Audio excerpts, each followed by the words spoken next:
it, we get it, we get it, we got it, it's good. Got it, it's good. The talent that he possesses is undeniable. Bears.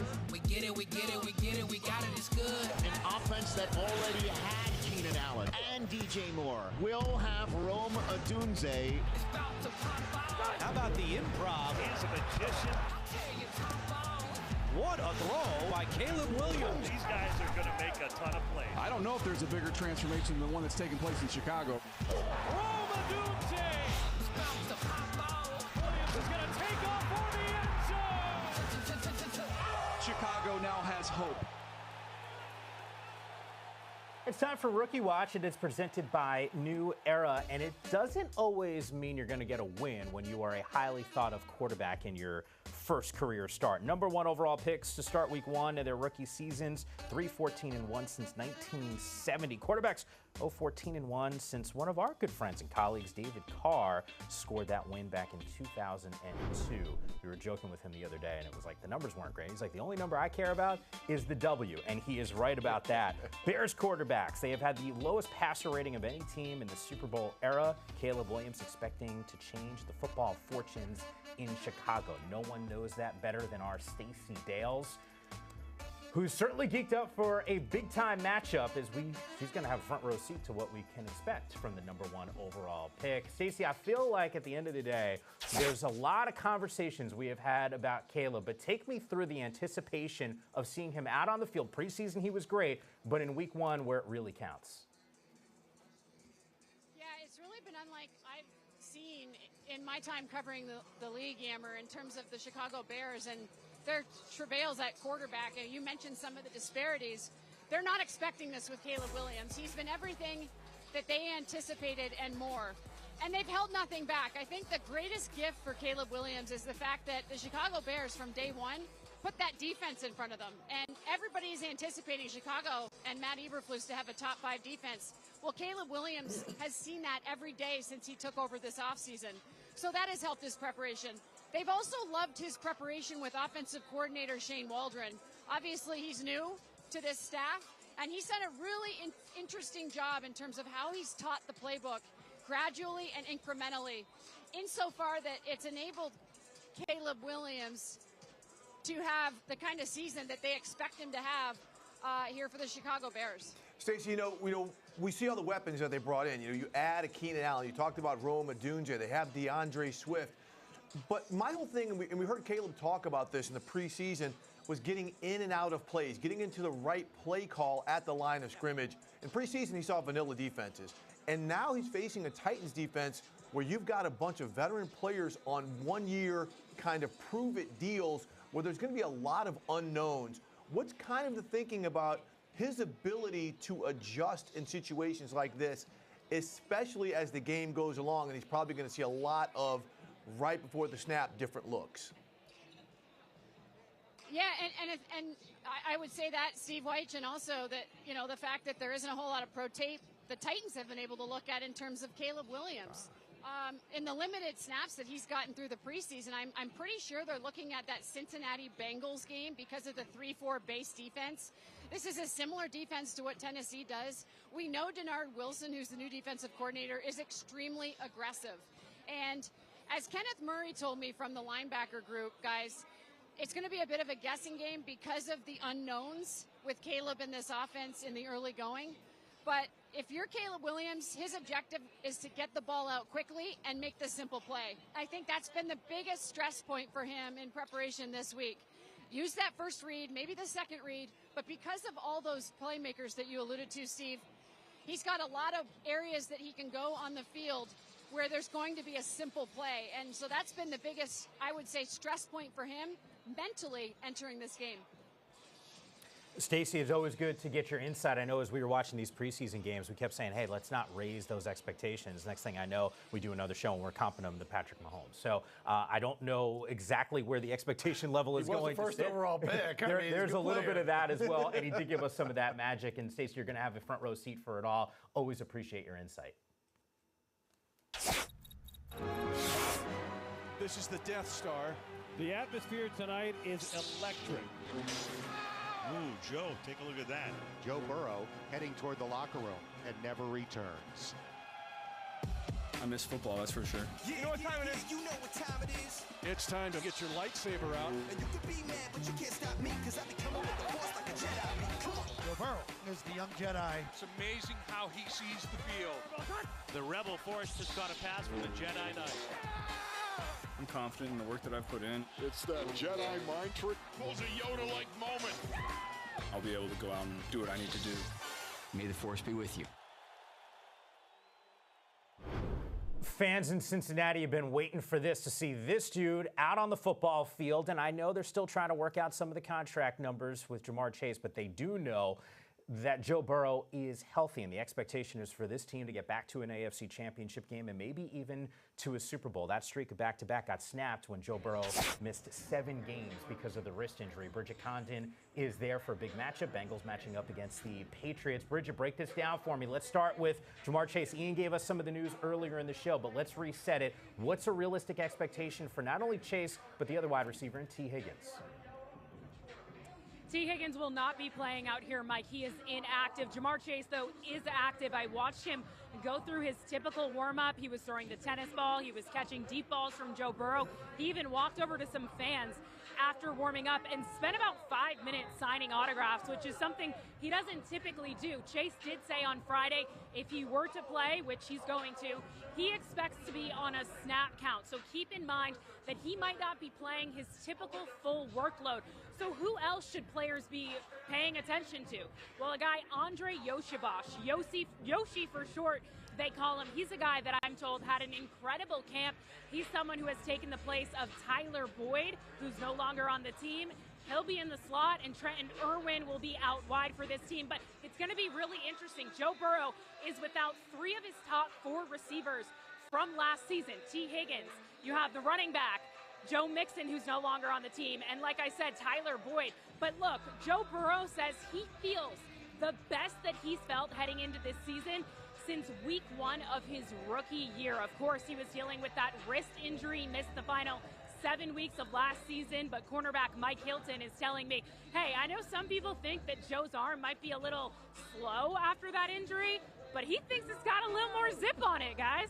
Well, I'm glad he's got some zip on that arm, because those all orange unis are not it. Okay, those are not hot right now. I'm looking at but Britt, you know, you're also talking about the receiver situation and how they may have to get into the depths because Chase is, you know, on a pitch count. But the run game with Zach Moss and Chase Brown, that's what I'm looking for. They no longer have Joe Mixon in this lineup. So are they going to be able to run the ball, especially against the red zone? And say what you will about the Patriots. We know they're not one of the more talented teams.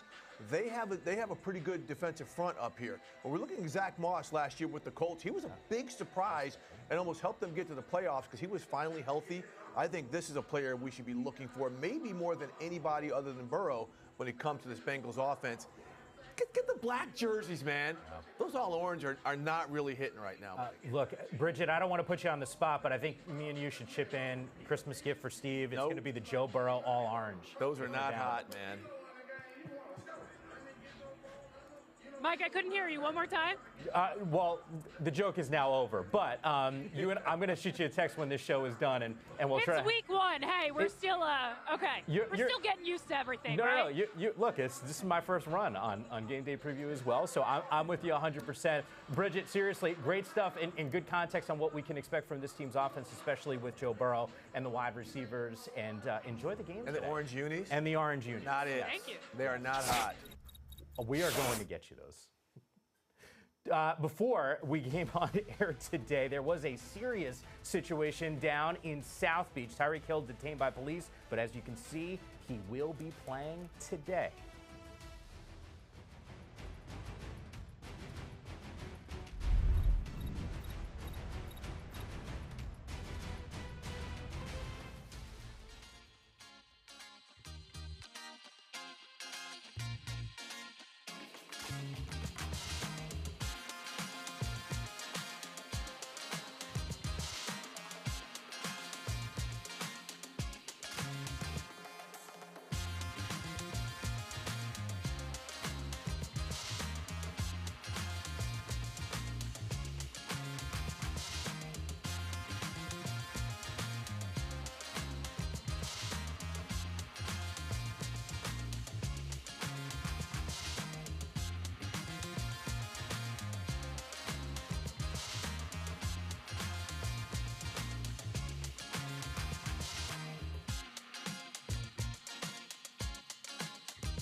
It's time for Road Warriors, presented by Courtyard Marriott, and I think a lot of us are certainly excited for some of the games that we're going to get today. And we joked about this at the top. Aaron Rodgers, there's still buzz here. How do they pull off a win against the Niners? You know, as much as we want to talk about Aaron Rodgers and what he can do, especially going back to the Bay Area, it's with their defense. I mean, the Jets' offense is not going to get a ton of yardage against this Niners defense. It's just one of the best defenses. Even though they have a new coordinator, it's still loaded with talent. So they got to get takeaways. I mean, think about it. Trent Williams just gets into camp. Brandon Ayuk is still new into camp. There's going to be some timing issues between Brock Purdy and some players on his offense. So let them get Jermaine Johnson. These guys are edge rushers. They've got to get to Brock Purdy, force some takeaways, maybe punch out a loose ball, get some good field position, because I don't think this is going to be a high-scoring game. I may be wrong, but I think their defense is going to be most important in this game. Jets last season, number 3 in terms of that ranking in total defense. It's where the offense was struggling, which is why a healthy Aaron Rodgers makes all the difference in the world. They were 31st in total offense. If they're even just average, maybe the Jets are a little more dangerous than some might want. They better be. Credit for. They did retool that lineup in such a meaningful way. All right, let's take a closer look at the Rams. And this team is also relatively healthy right now. Cooper Kupp, remember there were some issues with him a season ago. But Kurt Warner spoke with Rams coach Sean McVay ahead of his team's rematch of last year's wild card game. Hey! Let's go. Yes! Yes! So, Coach, you're entering your 8th season as the Rams head coach. 4th longest tenured guy in the NFL. What excites you going into every new season? I think really the new challenges, the new people. You know this as well as I do, Kurt. It's every year is a new year, and every year presents multiple challenges. What you did last year is not going to get you the same success that you had the previous year, and so we're looking forward to it. But I think just the newness of it and the competitiveness and the challenges that are inevitable in a season. This year, you're going to have to do without one of the greatest players that this league has ever seen in Aaron Donald. So who do you identify on the defensive side that you say, all right, these guys are going to have the impact to replace what we lost in '99? Nobody's going to be Aaron Donald. I don't want anybody to try to do that. What a blessing it was to be able to work with him for 7 years. Hey, Aaron, this is the moment, right now. He had a tremendous influence on some players that are still here, on Kobe Turner, on Bobby Brown. And then you add some guys like Braden Fisk, like Jared Verse. You bring in a guy like Tre'Davious White. Quentin Lake's ready to assert himself in a leadership role. And so I'm really excited about those guys and this team really being able to put their personality on their style of play. Hey, when the pass on, we see who's a football player.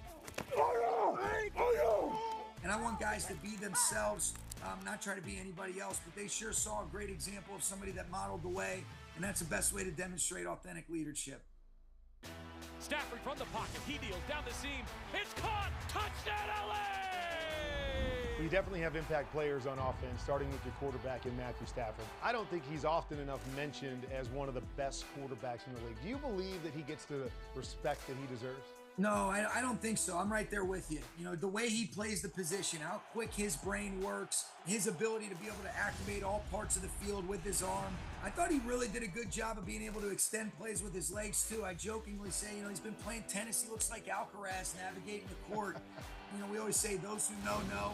And the people that are around Matthew on a daily basis, and they understand what he enables us to do. And I'm sure grateful he's our quarterback. Well, Matthew's got a couple big-time weapons on his side of the ball as well. And let's start with Cooper Kupp. A few years removed from his record-breaking season. What can we expect from Cooper this year? I think a healthier guy, and he still was incredibly productive for us last year in spite of all the different things that he was working through, but it shows you what a special guy is. And I was even more proud of the way that he positively impacted our team, both on the field but also off the field. Puka Nacua doesn't do what he does without the mentorship and guidance of a Cooper Kupp. Matthew Stafford returns to the Motor City with the Los Angeles Rams. Week 1, schedule makers always do a great job. Back to Detroit, where you guys had that great playoff matchup to finish the season last year. Yeah, what a great challenge. I mean, physical, tough, excellent football team coming a couple plays away from going to a Super Bowl. And that atmosphere was incredible. I mean, they were booing, and they were just saying some mean things to me, and it was a great atmosphere. That's what you love about the NFL, the opportunity to go see if you can be at your best, and whatever happens, happens, and let's get back up and let's keep swinging. And so we're going to prepare as well as we can so that we can be at our best on the 8th of September. Well, it's time for Who Scores, and it is presented by DraftKings Sportsbook. And here we'll stick with this game, Rams and Lions, a little same-game parlay available on DraftKings. A little suggestion for you.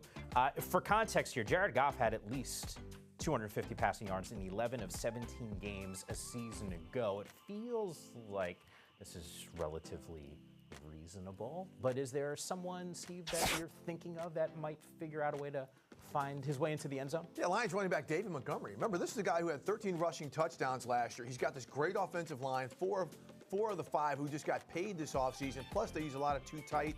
They scheme formations to make it seem like it's going to be a pass, and they run with Montgomery, a physical, underrated running back.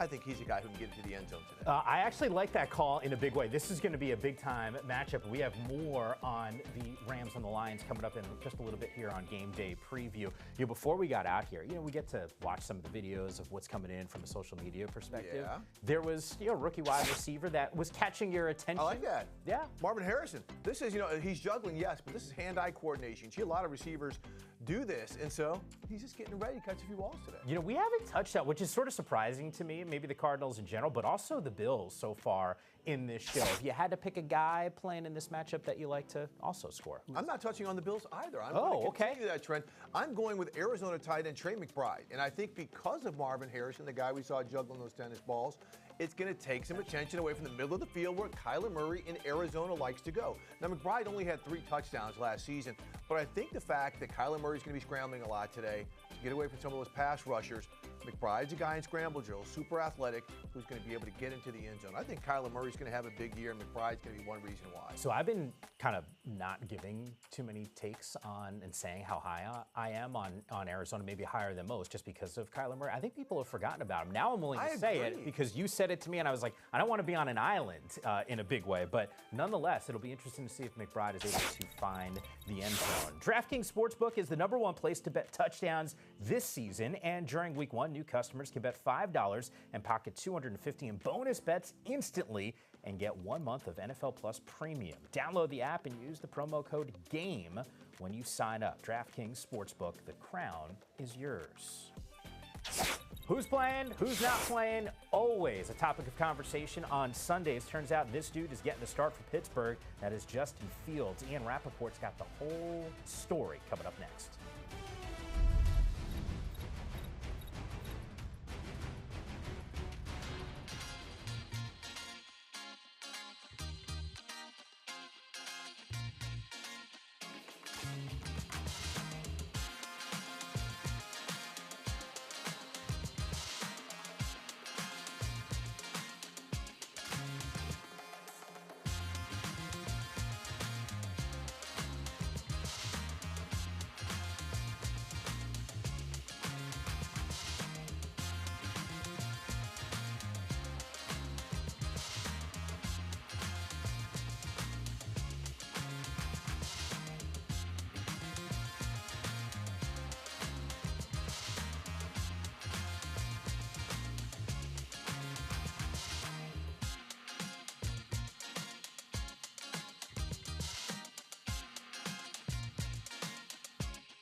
Caleb Williams getting that first start. It'll come against the Titans. It'll help for him to have some success when you got a guy like DJ Moore. 6th most receiving yards in the NFL, over 1,300. Got us thinking a little bit about the other addition to that team's offense, and Keenan Allen, who was coming off the 2nd most yardage of his career, about 1,200 for him. You can see him on this board, active, dealing with that heel injury. There's a slew of players, notable names, actives and inactives, and for a little bit more context on some of those, Ian Rappaport will have those details for us in just a moment. But our NFL Insider joins us right now. Ian, I'm getting ready to head out onto the set. I see you on the screen. I'm like, oh my Lord, we got a big deal that Ian's got the details on. Dak's got to be happy in Dallas. Oh, yeah. Well, let me get to the big part of there. Okay. In Dallas, that is the most important thing you said, because there was an open question about whether or not Dak Prescott would be a free agent in the 2025 offseason. In fact, there were several points of this thing. That's the way it seemed to be heading, that Dak would not sign a deal with the Cowboys and that he would be a free agent, the highest profile free agent we've ever seen, thanks to his unprecedented leverage. Instead, Jerry Jones steps in, works with Todd France, Dak Prescott's agent from Athletes First, and gets a mega deal. And the details are crazy. 4 years, $240 million, $231 million guaranteed, $80 million signing bonus. Dak now has signed the deal and can play the game with a clear head. Questions about his future are now over. Meanwhile, for the Pittsburgh Steelers, we have clarity on their quarterback situation, at least for this week. Justin Fields officially the starter for the Pittsburgh Steelers. Russell Wilson dealing with some calf tightness. I think there was some thought early on in the week that maybe this just would not be able to happen for Russ, but he did work out pregame just to be sure, maybe a little bit of theater, but no, it is Justin Fields now starting with the chance to stake his claim for the Steelers' starting quarterback job. Also a question, Jamar Chase, he did not get his record-setting deal, but he is active, is going to play today, probably going to be on some sort of a snap count, but will be there moving forward for the Bengals, absent a new deal. And then for Monday night, Christian McCaffrey, one of the best running backs in the NFL, he also been dealing with a calf injury, actually an Achilles injury too, so 2 things he's been battling. Was barely a participant in training camp, and is listed as questionable, but is expected to play. He told reporters yesterday he expects his full workload. So yeah, I would say expect to see a lot of Christian McCaffrey. Ian, you're the best man. Hey, can you just settle something real quick? We just flashed some video of Chase out there on the field. The all-orange Cincinnati unis. Steve hates them. I like them. Are you a fan? They're horrible. Yay or nay? I love them. No. Yeah. Color Rush was great. I used to love Color Rush. This is Color Rush Plus. Bring it on. Okay, I'm Ian. Steve, stop being a hater. Seriously, Ian, you're. They look like Princeton, Ian. You're a Columbia guy. Come on. There is something to that as well. I mean, that's true, and we are going to see a lot of Yoshavash today, so that actually that helps. makes sense. That helps. But the uniforms are fire. Ian, there's a reason why you're my favorite insider, and you just doubled down on it. You're the best man. Always appreciate you. This kind of cool. You know, one of my favorite things, you get all those insider videos and everything behind the scenes. These players with their kids. Kamara with his daughter. I mean, these are some of my favorite moments before the game. A little bit more on this Saints squad. Cam Jordan actually sitting down with one of his teammates, Derek Carr, this week on the Off the Edge podcast, where they talked about their new OC, Clint Kubiak. Clint Kubiak's offense and what he brings, and that has to play a part in it as well, right? Yes, yeah, absolutely. I mean, you've been going against us, and you know, it's just a different style. It's just different, you know, and that's the best way that I can say it without giving away too much. It's different. Right. Like New Orleans, you know, so Saints fans are they're gonna see something different, and I think that they're gonna like it, you know, and hopefully, you know, with game reps, we get better and better at it as the season goes on. But I think that we'll be ready to go week 1 as well. Time for some quick picks here. Cynthia Freeland back with us. All right, you guys ready for the game slid in picks? Quickly there. That was really good. Faster than Tyreek is what it. Thank you. Yeah, I think we're all feeling that. All right, let's get to some of these picks here. We'll go a little rapid fire. Yep. Panthers and Saints across the board. We all like New Orleans. Why should we double down on It's their defense. I mean, the Saints' defense has been their bread and butter for years. They're just going to be too much for this Panthers offense. Okay, I like that in a big way. And by the way, David Carr, one of our colleagues, some insider information. He said that Derek absolutely loves Clint Kubiak, and we got a snippet of that with that interview with Cam Jordan. Vikings and Giants. Minnesota on this side, New York on this side. Remade offensive line. All right, I'm getting the death stare. Yeah, go ahead. Remade offensive line. Daniel Jones is healthy. By the way, the last time we saw Daniel Jones actually play really well, they won a road playoff game against this Vikings squad. I get it, no Saquon Barkley. That part? First of all, let's not. You and I did this on Friday night, and that was already rough to watch. I probably shouldn't have brought up Saquon, but I'll throw in Malik Neighbors, who was as spectacular a weapon as we have seen the Giants have at that wide receiver spot, probably since OBJ. And then there's also the fact that I'm from New Jersey and was a Giants fan. That's where it is right there. It's week 1, guys. We don't know really what's going to happen when it's all said and done, so that's why I can roll with them. Broncos, who I know you spent a lot of time with. I was watching you while we were doing our preseason games. You were working the sideline, tremendous job going up against the Seahawks, but you can see it across the board. We all like Seattle. Why? Well, I think there's 2 reasons. Number one, it's their offense is more of a known. I know it's Ryan Grubb now, and we're going to have to see how that works with everything. However, this is a young team in the Broncos. I think they're going to win more than 5 games on the season, but I don't think it starts with this week's game. Okay. Commanders and Bucks. Tampa Bay has just owned this division, and yet you spent time with them because you and I were on the phone after you left Commanders camp. You must have saw enough to pick them in week number 1 here. It's interesting because Jaden Daniels is going to be on the move, the rookie quarterback. Yeah. He's going to cause some problems with a very good defense because we know the Bucs get off the bus blitzing. So he's going to see some stuff he hasn't seen before. But I actually think it is going to be Washington's defense that's going to get a couple hands on the ball. Dan Quinn and Joe Witt, their new DC. Everywhere they've been, their defenses have been among the leaders in takeaways. I think that's going to be something that steps up today. Yeah, Jaden Daniels, I think all eyes on him when it's all said and done this offseason. Tampa Bay able to figure out ways to keep their team. Yep. Once again, they have been dominant inside that division, although I think Atlanta fans are sitting here going, dominant? Keep on winning. Okay. I mean, they've just owned it the last 3 years. Didn't it come down to week 18 last year? Doesn't matter. They're the ones that got into the postseason and handle business. Okay. You're right. Says the guy that picked the Commanders in this one, which I get. All right. Caleb Williams, first NFL start for him. Earlier in the show, Stacey Dales painted the picture of what we could expect. We know this offense is loaded, got a really good defense, and it's got us thinking from a fantasy perspective, should we start him or sit him, Cynthia? We should probably sit him. He falls at quarterback 14, which is out of a playable range in a 12-team league. If you're in a deeper league, absolutely you should.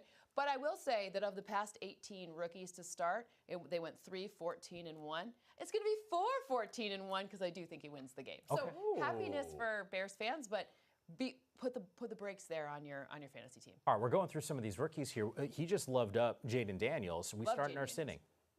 Sitting. Yeah. It's not a matter of that he's not going to play well or look great. It's just a matter of that there are more than 12 quarterbacks ahead of him that are going to have better fantasy days. I love the rushing totals, and I love the season-long number for Jaden Daniels to be over 3,015 yards. That happens in 68% of my simulations. Wow. So it's going to be fine. That would just be an average of 178 a game, though. So I think it's going to be better than 178, but not good enough to be your fantasy gold. And by the way, I think the context that you gave on Caleb Williams certainly applies here. Most people playing in fantasy leagues, 12 squads. So if you're on the outside looking in, you're playing one quarterback. He's playable in a 2-quarterback league. It's like 15 or 16 is where he ranks.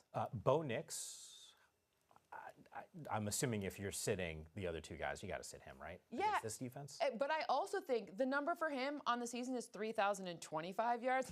Let's go way over that. That's 178 a game, something like that. That's something that happens in a high percentage of my models too. Again, remember, Seahawks have a really good secondary, so this is not the game to go out there and say, he's going to pass for 400 yards, blah, blah. No, but he's going to use his legs more than we saw from that quarterback that was there this past year. You have crowd noise playing in Seattle as well. There's another thing. Hey, I don't want to attribute the wrong thing, and I'm going to put you on the spot. What did you tell me? Wasn't there one guy in Seattle that you felt like is dark horse for? Oh, Devin Witherspoon. Okay. I mean, there's their slot corner. I think he's going to be in the Defensive Player of the Year conversation. Yeah. And also, go grab Audric Estime before all of your friends know about him, because that running back will be a goal goal line like vulture for the Javonte Williams crowd. So just go get him. You'll like what you that. Look, Goal line delivering. vulture. You don't know who to start. Vulture, right? He's got massive arms. He's a little goal line vulture. You know how many times I've said, hey, that guy doesn't miss arm day? He's definitely on that list. Time for Who's Eating Good. It's presented by Applebee's. Who's going to deliver for me? Well, I mean, there's a lot of people that are going to deliver for you. And who am I talking about here? Little Nico Collins. Oh, yeah, Nico Collins. Yeah. Listen, I love C.J. Stroud to lead the league in passing yards this year. And I know there are a lot of mouths to feed there, including Stephon Diggs, who's pretty vocal about that. However, Michigan man got paid. That means that they have plans for him. The defense for the Colts is good up front, suspect in the back. This is an opportunity here in a high-scoring game to take advantage of the fact that we're going to see probably 325-plus yards from C.J. Stroud, which means a lot of that is going to go to Nico Collins. Bears running back DeAndre Swift's going to be eating good today, running the ball and catching the ball on swing passes against that Titans defense. Thank you for bringing up his name, because all we have talked about, and it's, God, I see that throw from Caleb, and now I understand why, is the wide receiver group with Keenan Allen and DJ Moore and Rome Odunze, who was an absolute monster playing in Washington as a rookie. We don't talk nearly enough about Swift. No, look, Swift has a great opportunity here, but I just want to point out, I don't think you should play Keenan Allen at all because the injuries early in the season. So just be careful, fantasy players. Remember, maybe that means more for Rome. Oh, God. People don't even know about Rome yet. I know everyone looked him up. He was a machine. I mean, the catch rate was just the whole thing. He was the complete total package. As was this guy. He was the talk of the town at the Combine 2 years ago. Only played 2 full games. He's healthy. It's Colts and Texans.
I was about to say on the low, but I don't even know if it's on the low anymore. Derek Stingley Jr., there's an opportunity for him to maybe be the best corner in the NFL this upcoming season. See that one-handed catch?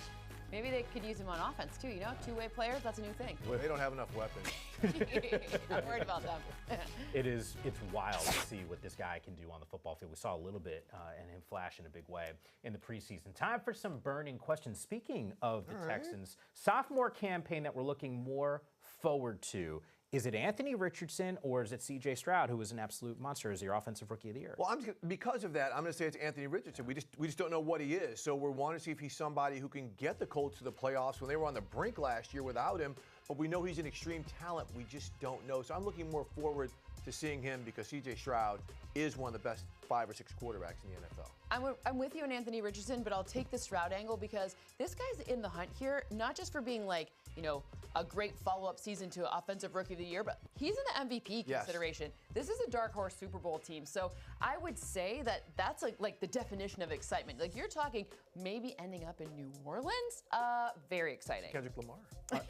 We're all ready for the Money trees. halftime Keep show. going. More pressure. Is it Dak or Deshaun? And I don't know, Cynthia, if the answer changes just based off of some of the dollars that now Dak has gotten, or the fact that it has been a very, very long time since we've been talking about this Dallas team handling business and getting to a Super Bowl. I'm looking at this and I'm thinking, why is Patrick Mahomes the 13th highest paid quarterback and he's been winning Super Bowls? To me, that means Dak has a lot of expectations. I mean, Jerry Jones getting this thing done in the not even like the last minute, like the last 30 minutes before having to report to the field. Like that to me means that he's got his eyes on New Orleans as well, or at least like some playoff victories. So I think that's kind of a very high pressure situation. He just actually surpassed Deshaun for the highest guarantee. $1 million. Listen, $1 million, like it's a little petty, but I love it. Look, I think Dak getting paid takes the pressure off of him. He's good. Yeah. This guy has more pressure on him than any other player in the NFL. They gave him that $230 million fully guaranteed contract, and the Browns, because of injuries, have not gotten the return on the investment. They got to the playoffs last year with Joe Flacco coming in off the couch. Deshaun Watson, who I think is going to have a good season, needs to come in under his new OC and show and prove that he's worth all that money. Good news is both his starting tackles are back. Yes. So that's always helpful. Yes. Turns out starting tackles better than backup tackles. Just a thing. Was I the only one thinking Price is Right with the $1 million? I mean, that's like NFL Price is Right as opposed to real world where it's really just $1. But Harbaugh in LA, there's some juice. We all live in the area. There's juice around this Chargers squad. Expectations for this team, Steve, this upcoming season, year one? I don't think they should be that grand. I mean, if they get maybe a game above 500, possibly, but they're not going to beat themselves. They're not going to make mistakes, but the lack of explosive playmakers, I think, is just going to come back to haunt them when the NFL comes down to guys who can make big plays. I'm looking at the return on the investments that they did make. I'm with you that the season-long number doesn't need to be super crazy, but does Joe Alt pan out? Are the trenches worth where they made that investment? Is that the area where they're improving? Can they, like, both sides? This is ground pound, old school football. I mean, Jim Harbaugh is wearing cleats, for goodness sake, on the practice field. So you know that O-line and D-line has a lot of expectations on it. So realistically, to me, are there the investments that they did make, are they paying off? Because you know they didn't invest in the secondary. You know they didn't invest in the wide receiver. So where are they? There were options for them to move. That's We all watched Hard Knocks in the offseason, and they loved Alt for a reason, and that's why they took them. Sunday statement time. What do you got for me? Well, you heard me talk about Deshaun Watson and how much pressure that he is under. Deshaun Watson against these Cowboys, he's going to be on the move. So he's going to run for a touchdown, Cynthia, and he's going to pass for a touchdown. Probably that guy, David Njoku. I think we're going to see him come out of the gate. But the best part about this is our guy, Andrew Siciliano. Oh, yes. On the radio making the call. Here's the question. Are you going to get an Amari Cooper revenge touchdown? I'm going with yes. Anyways, mine is, I already told you this, but we're going to double down on it. C.J. Stroud, he's going to lead the NFL in passing this season. He's going to start today off strong. 325 or more. Wow. I'm a conservative estimator. That is a conservative number. I think we're going to see a really nice opportunity here. Remember, the front of that defense is good. They love to sack. They, 5 players now. This is great, but not the secondary is a little sus. I should have confirmed my Sunday statement before I actually made the call on it. I wanted to go defense. Oh, don't back I was saying Judon 2 sacks, but then we're going to go offense. Cooper Kupp, I was there in training camp. People, I think, forgetting about this dude. I just was double checking and making sure. Is he legitimately healthy? I got a resounding yes. I say he goes for at least $150. You know what? I'm with you. You know why? Because they're going to be throwing late in the game because they're going to be playing from behind. All I know is Puka Nacua hit him for about 50 lashes, so Cooper can get some. We can split the difference here. Hey, look, it was episode number 1 for us. We're going to be doing this every Sunday. We're chipping in, Steve. You're getting one of those all orange unis. Thanks so much for watching. Tyreek.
Hey everybody, I'm Patrick Claybon. Welcome to NFL Game Center presented by FanDuel, your one-stop shop for all things NFL. We've got highlights, stats, social reaction from you on social media, as well as your fantasy leading scores as the games go on, all right here on NFL Game Center. Enjoy it. I don't do this for the paycheck. Step out on the field and hear the crowd roll. Hey, here we go, America. We dominate. Everything you got for the man, that's you. I'll be there for love. All I'm dreaming of, 'cause it's enough. I'm in this for the love. CJ comes it long downfield. What a throw by Stroud. Over the middle, wide open. Speed. Yeah.